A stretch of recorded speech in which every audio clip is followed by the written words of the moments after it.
watching East Tennessee's first and only year-round sports talk show on television.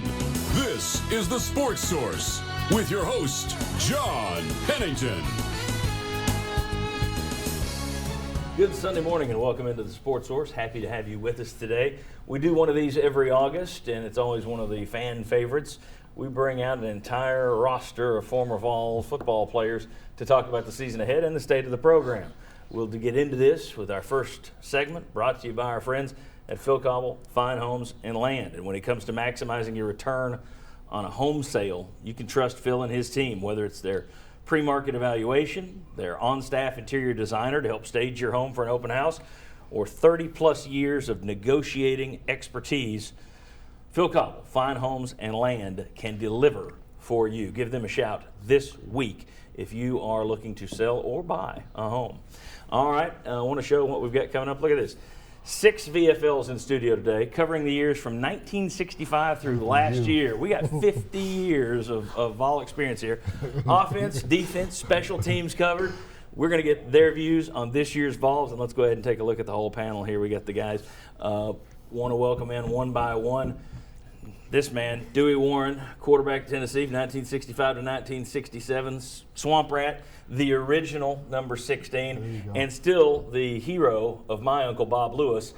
Dewey Warren, thanks for being with us. Thanks for having me, John. All right, next to you, one of the guys that when you think of wide receiver U at the University of Tennessee, this is one of the first guys to make that a reality. He's one of the guys that I remember when I was a boy, Anthony Hancock. Thrilled to have Anthony Hancock with us today. You know what, that was 80 pounds ago, I'm glad to be here. Trust me, I know the feeling. And next to you we got a guy who literally gave his ACL for Tennessee and then played without it. Jacob Gillum, Knoxville native, Farragut native, played at Farragut.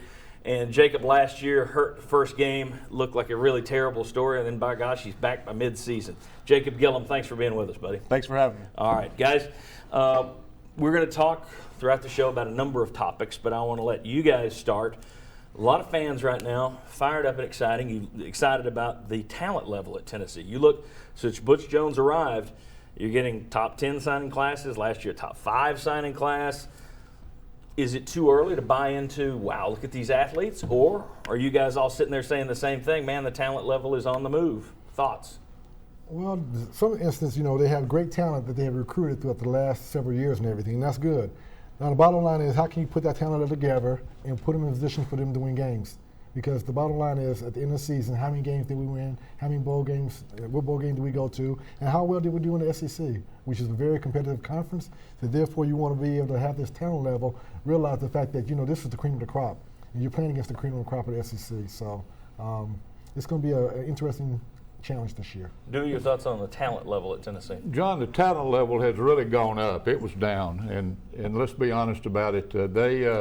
They've recruited some great kids, and certainly these kids have got to come in. And, we got 18-year-old kids that are going to be playing. Mm-hmm. It's going to take a little bit, but I like the talent, and let's just get them together and play as a group, and I think his team's got a chance to go a long ways. Jacob, you were over there, and, of course, last year, just mentioned what you went through. How much has the talent level changed while you were over there? How much did you see, you bring in this class, then you bring in the next class, how much have the bodies changed? Yeah, just, from taking Coach Jones's look on it, you got Saturday, Sunday bodies, and obviously Sunday bodies have gone way up, since I left. You got Khalil McKenzie, Shy Tuttle, just 2 guys on the front right there that are already just, there physically.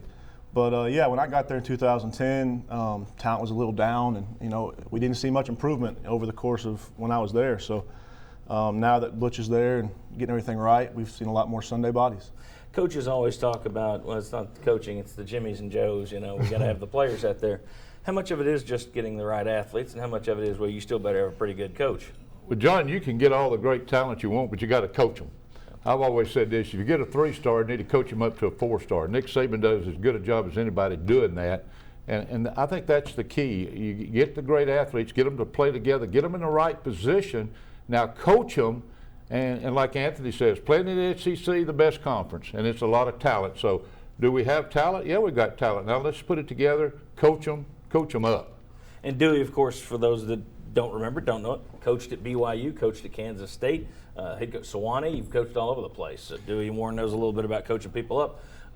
Your thoughts, Anthony, on Well- coaching guys up like that? Well, you know what I think in terms of our old philosophy, Coach Major used to talk about in terms of us growing up, and he's talking about MAs, and MA used to talk about Mr. Simons.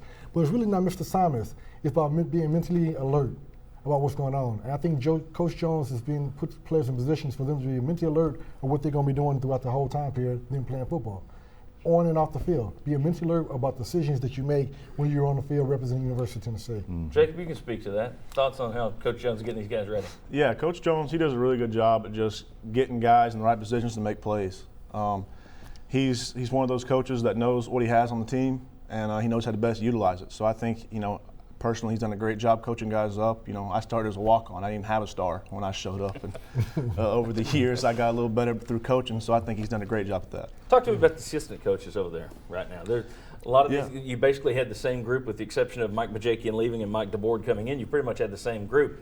That makes a huge impact on how guys develop if they're being taught the same thing every year by the same guys. It does. I had 3 different O-line coaches when I was at Tennessee, and learning 3 different systems like that always puts a strain on you as a kid, mentally and physically. So to have the same system there for these guys, week in, week out, is really just, you can see it's a testament to what he does. Anthony, you guys got the plus of stability while you were there. A lot of these guys at UT, you're finally getting out of that zone where you can say, oh yeah, they had 3 coaches in 5 years, 3-year coaches in 6 years, and that kind of stuff. That means a lot, John. And like he was talking about, he walked on. But let's give him some credit too. Not only had good coaches, but he wanted it bad enough. He got the scholarship. And when a guy plays with one leg, I mean, what's that tell you about the guy? Exactly. And the line got better when he came back in Certainly. there too. That's right, he did. And you look at not only the stability provided by coaching like that and having the same guys to coach these guys up, but with the talent we talked about earlier, you put it all together, you got more competition than you've had. That's a good thing. Yeah, Competition's absolutely. good. Competition makes you better. 3 things, John: blocking, tackling, and discipline. If you don't have it, you're not going to win. That's right. And I think he's on that track. And certainly you represent, Anthony said, you represent the university not only on the field but off the field. You're always put on a pedestal if you're an athlete, so you have to conduct yourself in the manner. Anything you guys want to add to that? Well, good luck to the Vols this year. I think they do a fantastic job in terms of just the fan support. I think the Oklahoma game is sold out already, along with some other Georgia is sold out already. So that's going to be fun. Well, and that's another thing when you talk about the excitement. Ticket sales go up every year. They are higher this year than they were last year. A record year for giving, which people give to basketball, lady ball, but it's football. When football is up, when people are excited, that's when the money starts flowing. John, the bowl game last year, people remember that. Yeah. They ended the season on a good note, had a good taste of it. They're looking forward. Now we bring all the great athletes in. Sky's the limit. We'll talk to the next group about how much that bowl game, how much we need to read into that bowl game. Has that artificially inflated the expectations a little bit? We'll do that in the next segment. Dewey, Anthony, Jacob, they will be back with us and throughout this show. When we come back, 3 more VFLs. Join us. Come on back on the Sports Source. Quality, quick. Trust Fast Frame.